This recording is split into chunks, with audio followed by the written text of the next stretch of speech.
ഉടയ്ക്കൂ സ്വാമി. പക്ഷെ ആരുടെ തലയിൽ ഈ 5:30 എന്ന് പറഞ്ഞ സമയമാണ് കേട്ടോ പറഞ്ഞിരിക്കുന്നത്. ഈ 5:30 എന്ന് സമയം, ഇന്ത്യൻ സമയം 5:30 എന്ന് പറയുമ്പോൾ നമ്മളൊക്കെ വിചാരിക്കുന്നത് ഈ സമയമാണ്. പക്ഷെ കോൺഗ്രസ്സുകാരെ സംബന്ധിച്ചിടത്തോളം ചിലപ്പോൾ നാളെ കാലത്ത് 5:30 ആവും. അതാണ് ചോദ്യം. കേരളം കാത്തിരിക്കുകയാണ്. ലോകകപ്പ് ഫൈനലിൽ ഇന്ത്യയും പാകിസ്ഥാനും നേർക്ക് നേരങ്ങട്. ഇത്രയും വലിയ BP ഒരു മലയാളിക്ക് ഉണ്ടായിണ്ടാവില്ല. തിരുവനന്തപുരം മുതൽ കാസർഗോഡ് വരെ തെരുവ് നീളെ വെയിൽ കൊണ്ട് തളർന്ന അണികൾ സോഷ്യൽ മീഡിയയിൽ പടപെട്ടി സൈബർ പോരാളികളായി മാറി. ഒടുവിൽ വോട്ടെണ്ണി കഴിഞ്ഞു, പെട്ടി തുറന്നു. പക്ഷെ യഥാർത്ഥ കളി തുടങ്ങിയത് അവിടെയാണ്. വെള്ളപ്പുകയും കറുത്ത പുകയും എന്ന് കേട്ടിട്ടുണ്ടോ നിങ്ങള്?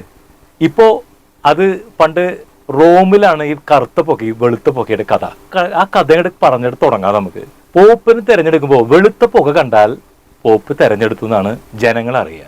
കറുത്ത പുക കണ്ടു കഴിഞ്ഞാൽ അപ്പോൾ അറിയാൻ പറ്റും തെരഞ്ഞെടുപ്പ് പാളിന്ന്. അങ്ങനെ വത്തിക്കാനിൽ മാർപ്പാപ്പയെ തിരഞ്ഞെടുക്കുന്ന ഈ ചിമ്മിനി പുകയിലുണ്ടല്ലോ, ആ കളിയാണ് ഇപ്പോൾ കേരളത്തിലെ മാധ്യമപ്രവർത്തകർ കഴിഞ്ഞ 9 ദിവസമായി ഡൽഹിയിലെ AIC ആസ്ഥാനത്ത് ഈ ചിമ്മിനിക്ക് നോക്കി മൈക്കും തൂക്കി നിൽക്കാണ്. രാവിലെ സതീശൻ ഉറപ്പിച്ചു, ഉച്ചയ്ക്ക് ചെങ്ങന്നൂർക്ക് കാറ്റ് ഗതി മാറുന്നു, പിന്നെ പറഞ്ഞു സുധാകരൻ വണ്ടി കയറി, വൈകുന്നേരം ഹൈക്കമാൻഡ് കൈമലർത്തുന്നു. എല്ലാം രാഹുൽ തീരുമാനിക്കും അവസാനം. ഇതിനിടയിൽ തലം മുതിർന്ന നേതാക്കൾക്കെല്ലാം ഡൽഹിയിലേക്കാണ് വിമാന ടിക്കറ്റ് എടുത്തത്. കൊടുക്ക് എല്ലാവർക്കും. ചർച്ചകളങ്ങോട്ട് രാത്രി പകലും ചായ വെച്ച് തോറ്റു. പ്രാഞ്ചേട്ട സിനിമയില് ഈയപ്പ പറയുന്ന പോലെ ഇന്ന് ചോറിടാൻ എത്ര ആളുണ്ടെന്ന് പറയണട്ടാ. അതേപോലത്തെ അവസ്ഥയായിരുന്നു ഡൽഹിയിലിട്ടാ. ഈ ഡൽഹിയിലെ തണുപ്പൊന്നും ഇവിടെ കേരളത്തിലെ നേതാക്കൾക്ക് പ്രശ്നമല്ല. കാരണം എന്താ അറിയോ? വിയർക്കണ്. ഇവിടേക്ക് തിരിച്ച് നാട്ടിലേക്ക് വണ്ടി കയറി വന്ന അപ്പം മയക്കം പിടിച്ച ആൾക്കാർ കൂടെ കൂടി. എന്തായി തീരുമാനം? അവസാനം ലീഗ് കാര്യം വെടിയാണ് പൊട്ടിച്ചു.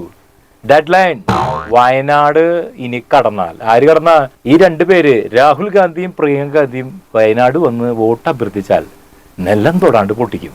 ഇത് കേട്ടപ്പോ മുസ്ലിം ലീഗിന്റെ ഈ എൻട്രി ഉണ്ടല്ലോ, സതീശന് ഒരു ശ്വാസം കിട്ടിണ്ടാ. ഈ വയനാട്ടിൽ വെട്ടുക്കിളി പോലും പറക്കില്ല എന്നൊരു ലൈനിലാണ് ഇപ്പോ നമ്മുടെ ഈ ലീഗ്. രാഹുൽ ഗാന്ധി പ്രിയങ്ക ഗാന്ധി വയനാട്ടിൽ ഇനി കാല് കുത്തണമെങ്കിൽ കുറച്ച് ഉഷ്ണിക്കുന്നതാണ് എൻ്റെ ഒരു അഭിപ്രായം. പിണങ്ങിയ ലീഗ് ചങ്കണ്. പിന്നെ പറയാലോ, അടുത്ത കാര്യം ഞാൻ പറയണ്ടല്ലോ.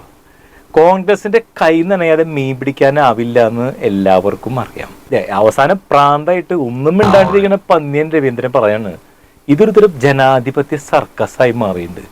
മുഖ്യമന്ത്രി കിട്ടാനില്ലേ എന്ന് ചോദിക്കുന്ന പത്രക്കാരോട് അരിവാളുകൊണ്ട് തല ചൊറിയുന്ന ലാഘവത്തോടെ ഇടതുപക്ഷം നോക്കി ചിരിക്കുകയാണ്. തേങ്ങയുടക്കി സ്വാമി. ഒരാളുടെ തലയിൽ ഉടച്ചാൽ തൻ്റെ തല പൊട്ടിയല്ലോ എന്ന് മറ്റേയാൾ ആശ്വസിക്കണം.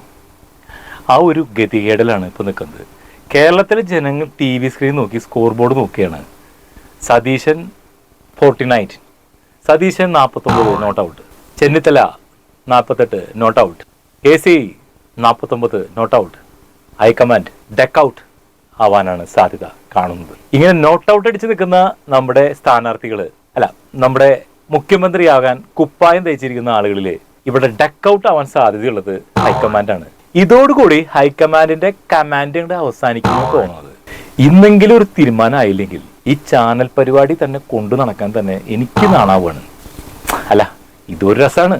നമുക്ക് ഈ ചാനൽ ചർച്ചയുടെ തല്ലുമാല കണ്ടുകൊണ്ട് രസിക്കാം. തേങ്ങ ഉടക്കാൻ സാമി വരുന്നതുവരെ അല്ലെങ്കിൽ കാത്തിരിക്കാം അല്ലെ.